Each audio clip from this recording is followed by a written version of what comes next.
Unhand me, you mechanical moron! A late 90s update of a mid-60s classic that upped the level of spectacle and noise. We're lost. As the old saying goes, the family that goes into space together gets lost in space together. Never fear. Smith is here. Lost in Space.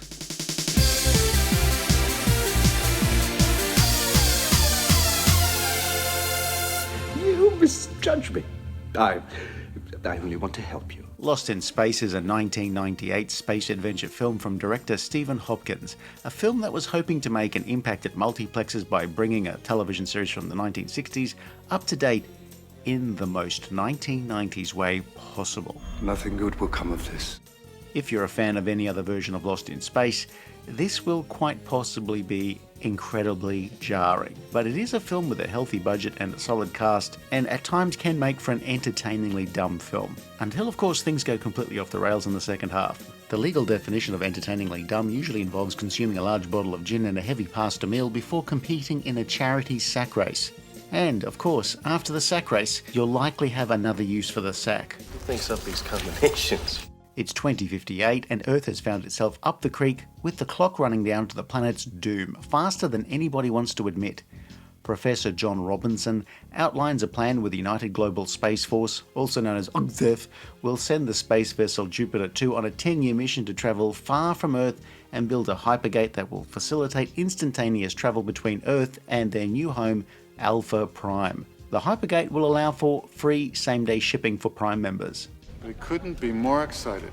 Professor Robinson's a bit of an absentee dad, too busy trying to save the world to spend time with his kids, all of whom are scientific specialists in differing fields. Wife Maureen is exasperated with John. Eldest daughter Judy is likewise wrapped up in her work. Middle child Penny spends her time blogging, complaining, and searching in vain for the leaks in the helium factory. I wonder what it'll be like to jettison your body into deep space. The youngest Robinson, Will, is a technical genius in various fields, but he has an interest in things like robotics and time.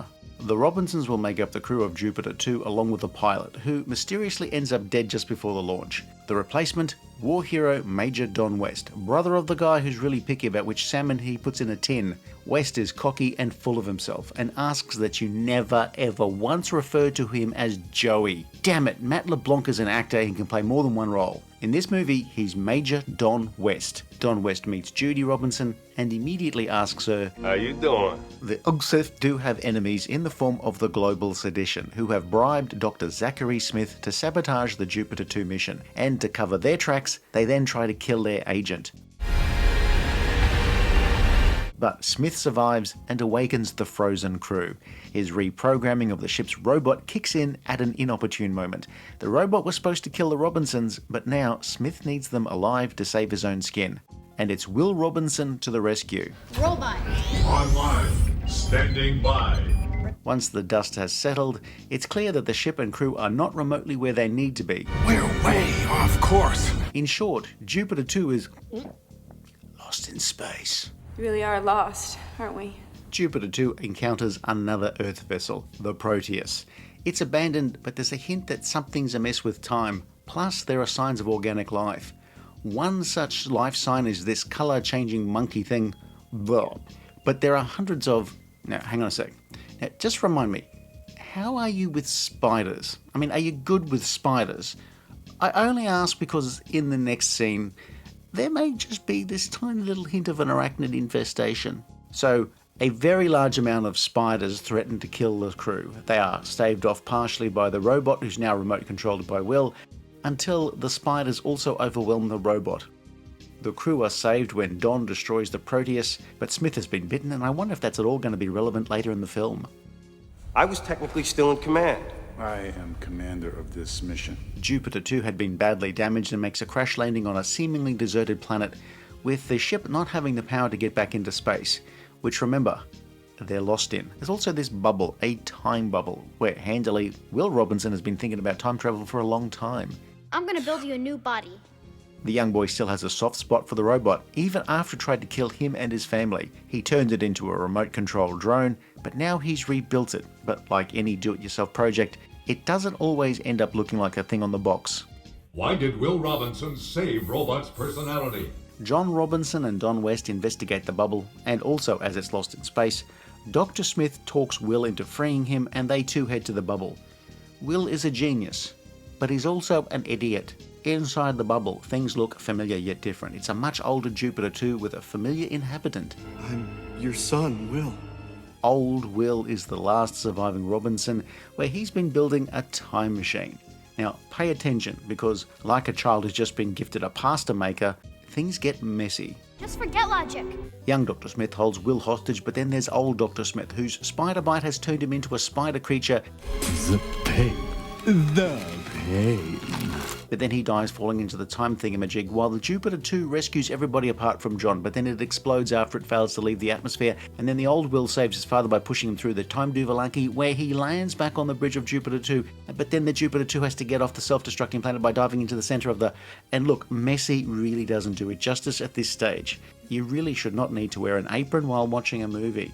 The film ends with the Jupiter 2 blasting off into space, hopefully to find their new home of Alpha Prime, and with any luck, they'll also find a merchandising bonanza and maybe turn into a series of films. Or not. Oh shit. Lost in Space was a television series created by Irwin Allen. It ran on CBS for 3 seasons between 1965 and 68. In that show, the Robinson family and Major West discovered that they had a saboteur on board Jupiter 2, the malignantly untrustworthy Dr. Zachary Smith. But very quickly, the Smith character's deadliness was dialed right back. Jonathan Harris's larger-than-life performance, coupled with the smash success of Batman in 1966, saw Lost in Space quickly pivot away from a science fiction adventure series focusing on the Robinson family, and instead became a zany comedic showcase for Jonathan Harris as Dr. Smith, where he was often accompanied by the robot and Bill Mooney's Will Robinson. The rest of the cast would often find themselves as supporting characters in a series that they were meant to be starring in. Oh no, how did that happen? Attempts had been made to do something with Lost in Space for years, though it wasn't until the late 90s when upstart studio New Line Cinema, having recently become part of Warner Brothers, put together an $80 million summer blockbuster, but one that didn't really end up busting all that many blocks. What are you talking about? Stephen Hopkins had directed a mix of genre films and dramas before taking on Lost in Space, a film that would be shot almost entirely on sound stages at Shepperton Studios in the UK. Early on, a number of cast members of the original television series will make an appearance. June Lockhart, Angela Cartwright, Marta Kristen, and Mark Goddard, while Dick Tufeld returned to voice the robot in the film. Jonathan Harris and Bill Mooney both turned down offers to make appearances in the film, which, on reflection, was probably not the worst move. Saving a world of families if we can't save our own. William Hurt as John Robinson is a distant dad who finds it very hard to make time for his kids. He's the dad who immediately hands the phone to your mum whenever you call. Mimi Rogers as Maureen Robinson is mainly there to tell people to pull their heads in. I don't want to hear another word from you. Is that clear? Heather Graham as Judy has inherited too much of her father's work ethic. Mission Control, this is Dr. Robinson. We are in the green. She's initially not interested in Don West's constant, "How you doing?" but will eventually warm up to him. This one's on credit.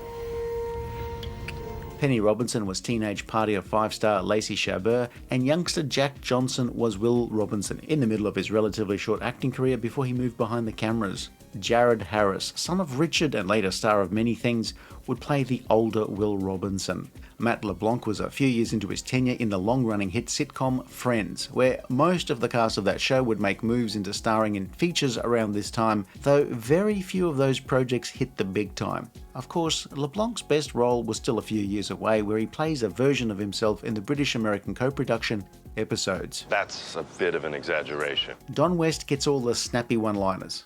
Rock and roll. Showtime. Sorry, did I say snappy? I meant leaden and generic one-liners, where a lot of his dialogue seems like it was a placeholder waiting for someone funnier to come in and punch up the film's dialogue. Oh yeah, that was scientific. Gary Oldman would be the person that would steal every scene he was in. While most of the cast were trying to convince themselves that they were appearing in a good film by underplaying their dialogue, Oldman seems to have realised that this was a terrible film, but he was at least going to make his performance large enough for it to be enjoyable. Yes. I'm a doctor. His Dr. Smith channels a bit of Jonathan Harris at times, but it also becomes his own thing, where it's not just a self-aggrandizing coward, he's also still a dangerous menace. Anytime the film feels flat and by the numbers, which is quite often, Smith will come on and breathe a little life into the proceedings. Around every corner, monsters. Wait, I know. I am one.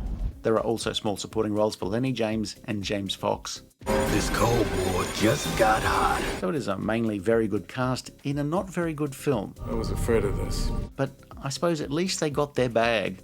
And if I think about it, I just really hope that the bag they got was a really big bag and not the soiled sack from the charity sack race we mentioned earlier. You're right. How could I have been so blind?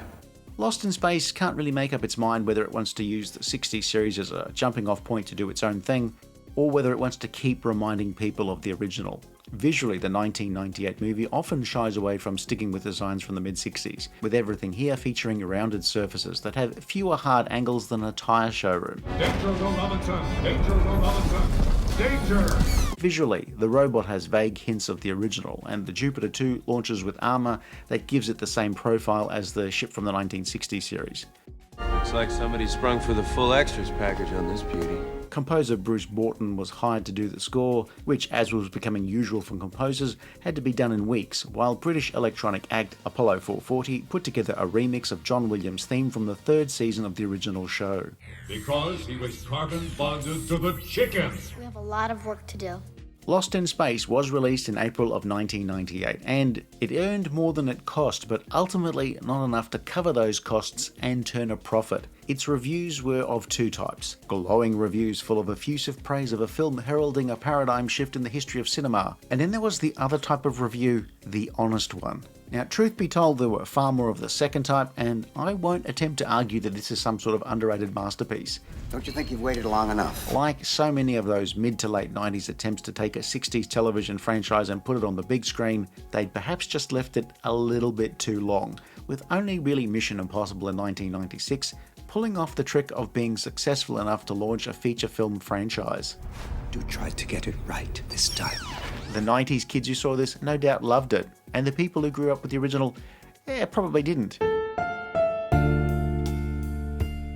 It's just possible that the key to enjoying any movie is being 10 when you first see it. It doesn't matter when you were 10 or what the movie is, you just had to be 10 when you first saw it. That's just how this works. The future is never what it seems like when you're 10.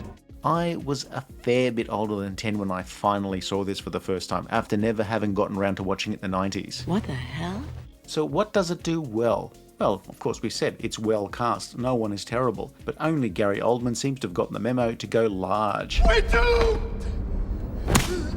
The production design mainly works, though of course it's very late 90s edgy, so everything, and I mean everything, is black. Black was always my color. The special effects also mainly hold up well.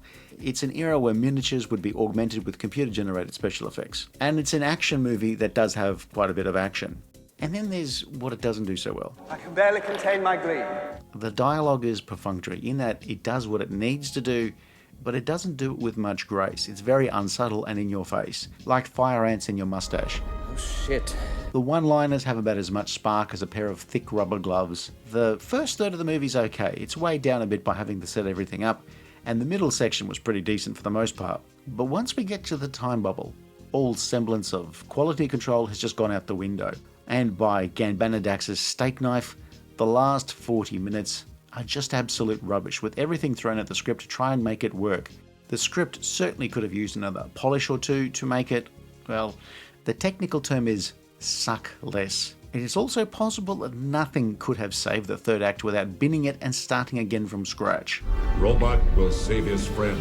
So it's a film that had some potential early on, but squandered it with a big and loud and blinding climax that seems like we haven't really moved much past lurching side to side while the camera wobbles. Never fear, Smith. Is he? On reflection, having seen a lot of different versions of Lost in Space, a messy plot is perhaps appropriate to the franchise. If you'd asked me for my opinion on this Lost in Space movie halfway through the film, I would have said, it's a bit meh, but it's enjoyable enough. But then you watch the whole thing where that second half is just oof. That last part of the movie is just really bad to the point where it just renders the entire endeavour pointless. I appreciate your input, but now is not the time for flights of fancy. If 90s kids wanted to relive their childhood memories of the movie, then maybe just watch the first hour or so and leave it at that. You can't be serious. Because the rest of it is just squandered potential. Like the time I won the Powerball jackpot and then spent all of the winnings on more Powerball tickets. Let it ride, baby. Well, well. If you enjoyed this review, please like and subscribe, leave a comment below, or check out some of our other videos.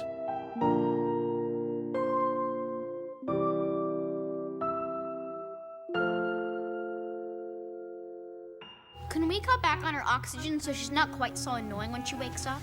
Does he have to wake up at all?